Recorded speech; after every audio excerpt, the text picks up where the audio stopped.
안녕하세요, 닥터정입니다. 요즘 병원에 다이어트 상담을 오시는 분들 중에 특히 40대, 50대 여성분들이 정말 많습니다.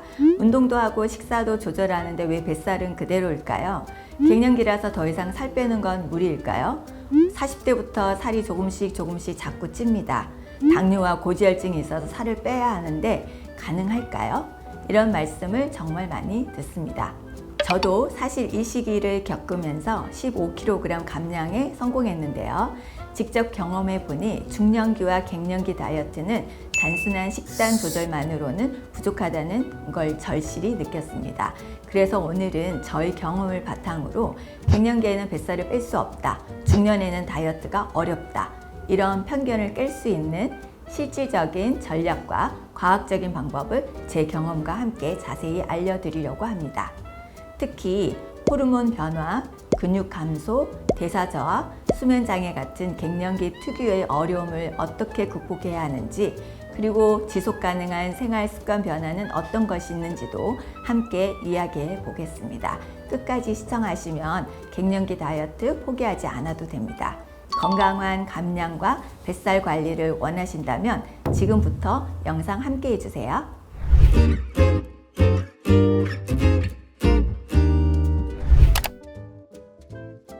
첫 번째, 비만과 만성질환 위험이 동시에 증가합니다. 여성은 폐경 이후 약 1년에 0.8kg 체중이 증가한다고 보고되고 있는데요. 중년 이후에는 호르몬 변화, 근육량 감소, 신진대사 저하가 복합적으로 작용하면서 내장 지방이 빠르게 증가하는 경향이 있습니다. 문제는 이 복부 중심의 비만이 단순한 미용상의 문제가 아니라 다양한 대사질환의 근본 원인이라는 점입니다. 다이어트 상담으로 병원을 찾는 40, 50대 환자분들 중 절반 이상이 이미 고혈압, 고지혈증, 당뇨병 또는 당뇨 전 단계로 진단받고 해당 질환으로 약물을 복용하고 있습니다. 이처럼 중년의 체중 증가는 단순히 체중 관리의 차원이 아니라 대사 이상 증후군의 예방과 치료의 관점에서 접근해야 합니다. 여러 연구에 따르면 복부 비만이 있는 중년 여성은 심혈관 질환 발생 위험이 최대 2.5배까지 증가했고, 비만 여성의 경우 폐경 이후 유방암, 자궁 내막암, 대장암 등의 발생률이 높아진다고 보고하고 있습니다. 뿐만 아니라 중년기 체중이 5kg만 증가해도 당뇨병 발병률이 약 30에서 60%까지 높아질 수 있다고 보고합니다. 즉, 중년기 다이어트는 단순한 감량 목적을 넘어서 질병 예방과 삶의 질의 향상이라는 의학적 목표를 가지고 실천해야 한다는 뜻입니다. 두 번째, 근육량이 감소하고 기초대사량이 저하됩니다. 중년기 이후 특히 여성의 경우 폐경 전후로 에스트로겐 수치가 급격히 감소하면서 근육 손실이 빠르게 진행됩니다. 이는 단순히 팔다리가 가늘어지는 것만의 문제가 아니라 전신 대사 건강과 직결된 중요한 변화입니다. 근육은 우리 몸에서 가장 큰 에너지 소비 조직입니다. 전체 기초 대사량의 상당 부분을 차지하며 혈당 조절, 인슐린 감수성 유지, 체지방 연소에 중요한 역할을 합니다. 하지만 근육량이 줄면 기초 대사량이 낮아지고 같은 음식을 먹어도 더 쉽게 지방이 쌓이며 체중이 증가하게 됩니다. 근육은 30세 이후부터 매년 1%씩 감소한다고 알려져 있으며 50세 이후부터는 근감소 속도가 2배 이상 빨라집니다. 특히 여성은 에스트로겐의 보호 효과가 사라지는 폐경기 이후에 근감소증의 진행 속도가 더 빨라지는 경향이 있습니다. 한 메타 분석에 따르면 폐경 이후 여성의 체지방률은 증가하는 반면에 근육량은 15에서 20%까지 감소하는 것으로 나타났습니다. 근육량이 감소한 사람은 낙상의 위험, 당뇨병, 심혈관 질환 위험이 높아지며 여러 가지 질환의 회복 탄력성과 면역력도 저하됩니다.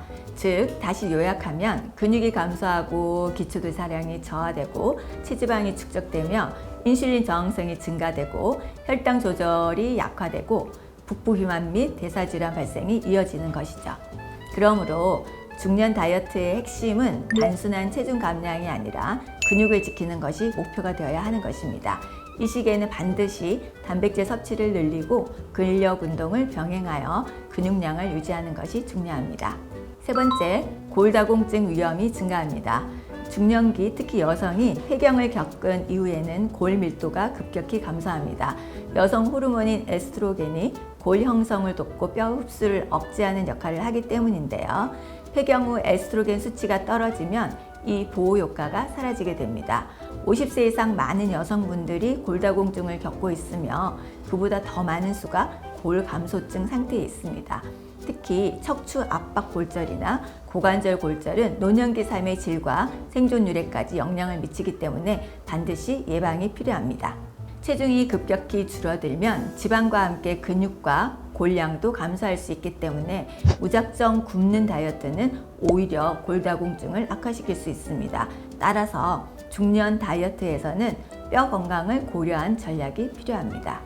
네 번째, 수면 부족이 식욕을 증가시킵니다. 중장년기에 접어들면서 수면의 질이 떨어지는 현상은 매우 흔합니다. 특히 수면장애는 갱년기 여성의 흔한 호소 중 하나로 연구에 따르면 40에서 60%의 갱년기 여성들이 불면증, 수면중 잦은 각성, 비숙면감 등을 경험합니다. 이러한 수면질 저하는 나이의 증가뿐만 아니라 호르몬 수준의 급격한 변화와 밀접한 관련이 있습니다. 특히 폐경 전후 여성은 에스트로겐과 프로게스테론의 급격한 변화로 세로토닌과 멜라토닌의 변화를 유발해 깊은 잠에 들기 어려워지고 수면 중에 자주 깹니다. 젊을 때는 수면 중에 한 번 정도 깨거나 하지만 갱년기에는 여러 번 깨면서 화장실을 자주 가게 되는 경우도 있죠. 아침에 일어나도 푹 못 주무신 것 같고 피곤하다고 느껴지시는 이유가 바로 호르몬 때문이에요. 수면 부족은 단순히 필요함을 넘어 호르몬 대사에 직접적인 영향을 줍니다. 콜티졸이 증가하면 지방 저장이 증가하게 되고 특히 복부 비만을 유도합니다. 그렐린이 증가함으로 인해서 탄수화물, 단 음식에 대한 욕구가 증가하여 혈당 조절이 힘들어지고 혈관의 문제로 이어져 심장 및 뇌혈관 질환의 발생률이 증가합니다. 즉 잠을 못 자면 배가 더 고파지고 기름지고 단 음식을 더 자주, 더 많이 찾게 되는 악순환이 반복되는 것이죠. 그러므로 갱년기 다이어트에 있어서 수면을 어떻게 잘 조절하느냐도 정말로 중요합니다. 갱년기 다이어트는 쉽지 않습니다. 하지만 올바른 방법을 실천하면 지속 가능한 체중 감량과 건강한 노화를 충분히 이룰 수 있습니다. 갱년기 시기의 다이어트는 단시간에 빠르게 감량하는 것보다 6개월 동안 현재 체중의 약 5% 감량을 목표로 하는 것이 가장 안전하고 효과적입니다. 무리한 단식이나 극단적 운동은 오히려 근육 손실과 대사기능 저하를 유발해 요요 현상과 건강 악화를 초래할 수 있으므로 주의하세요. 첫 번째, 운동입니다. 운동은 이렇게 시작하세요. 가볍게 유산소 운동부터 시작하세요. 빠르게 걷기처럼 중강도 유산소 운동을 하루 30분 이상 주 5회 이상 실천하시면 좋습니다. 특히 19-20분 걷기는 혈당 스파이크를 줄이고 혈당 관리에도 도움이 되며 복부 지방 축적 예방에도 효과적입니다. 근력 운동은 반드시 하셔야 합니다. 앞에서 말씀드린 것처럼 폐경 전후에는 근육량이 급격히 감소하며 기초대사량도 함께 줄어들어 체중이 쉽게 늘 수 있습니다. 덤벨을 양팔을 벌려 들어올리기, 스쿼트하기, 탄성밴드를 손목에 끼우고 벌리기 등을 하셔도 좋지만 근력 운동을 처음 하시는 분은 종아리 근육을 위한 카프레이즈, 즉 까치발 들기 운동을 먼저 시작하셔도 좋습니다. 주 2-3회 저강도 운동부터 점진적으로 늘려보세요. 두 번째, 식단 관리입니다. 정제 탄수화물을 줄이고 복합 탄수화물을 늘려보세요. 떡, 빵, 면 같은 정제 탄수화물은 혈당을 급격히 올리고 인슐린 저항성을 유발해 내장 지방 축적을 과속화시킵니다. 그러므로 콩, 귀리, 현미, 채소 같은 복합 탄수화물로 대체해보세요. 필요한 탄수화물 에너지를 단순당이 아닌 복합 탄수화물로 섭취를 충분히 하셔야 근육 손실을 예방할 수 있고 혈당 관리 및 혈관 질환 예방을 하실 수 있습니다. 항상 말씀드리지만 식사뿐 아니라 간식으로 단순당 드시는 것이 어떻게 보면 더 중요한데요. 충분히 식사를 하시고 나서 간식으로 빵이나 떡, 고구마 등을 드시면 바로 지방으로 축적된다라고 생각하시면 쉽게 이해가 되실 거예요.